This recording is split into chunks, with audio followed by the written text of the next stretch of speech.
Kenya was hosting the president of Senegal, His Excellency Diomaye Faye. And I thought the people on the side of government would interact with him on what matters most, because they could have learned lessons. Diomaye Faye and Osman Sonko came to power last year in Senegal. Unfortunately, when they arrived in terms of the reins of power, they realized that the government of Senegal had secretly borrowed over 13 billion US dollars of the Book of Senegal. And currently, as we talk, Senegal is in a crisis that is precipitated by that illegal secret borrowing. Kenya ought to learn from Senegal that we cannot continue, and I've been speaking about this matter. It is more important than most of the things we are talking about in the public domain, because the effects are now, but they'll be more catastrophic later. Kenya continues to borrow illegally secret loans that are not included in the book of loans. When you hear me talk about Kenya is borrowing 3.5 billion every day, it does not include the money the government keeps on borrowing on securitization. They already did 7 shillings of fuel levy in terms of collecting in advance. They are now securitizing another 5. Kenya now is in the process of taking a loan using the housing levy. That the housing levy Kenyans ought to pay for the next 7 to 10 years. They want to borrow today.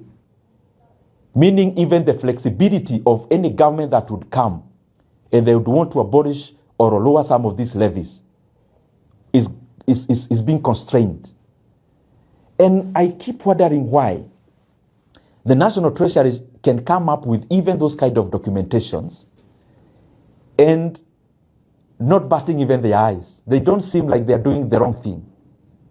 Maybe they need to learn from countries like Senegal that you cannot continue playing PR on economic figures, because when there is a deceleration in the economy, it doesn't matter how you communicate or the PR you engage in to communicate around that. Figures will continue to manifest.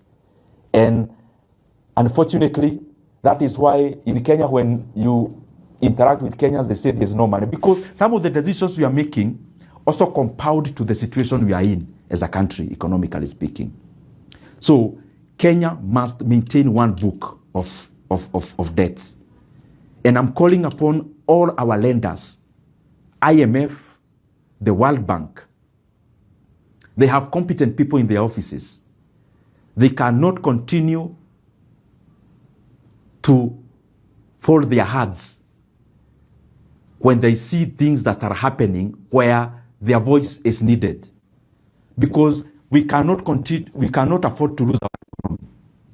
And we cannot afford to lose our country, Kenya, on the economic front.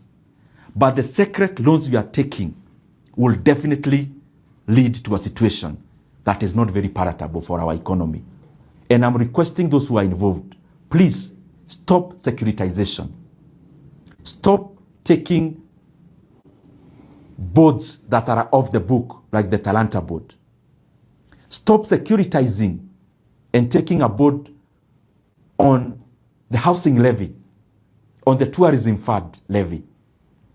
In Kenya, when you hear any word inamalizika na fund, I mean an institution of government, whatever name you give it, the last name is a fund. Just know that that is another way of taking a loan. When you hear about infrastructure fund, just know it is an illegal loan that is in the offing. When you hear about tourism fund, scrutinize. You will see there is a loan in the offing or already taken. When you hear about your levy, RMLF, again is a fund, is another illegal loan. So we have now shifted. Yes, we are over borrowing on the main book, but Kenya has also become more cleverer. We are now borrowing off the book. We are definitely borrowing the book that was used by Macky Sall in Senegal. And upon the assumption of a different government, they realized a debt that was secret and unmanageable. You cannot tell us that securitization is off the book.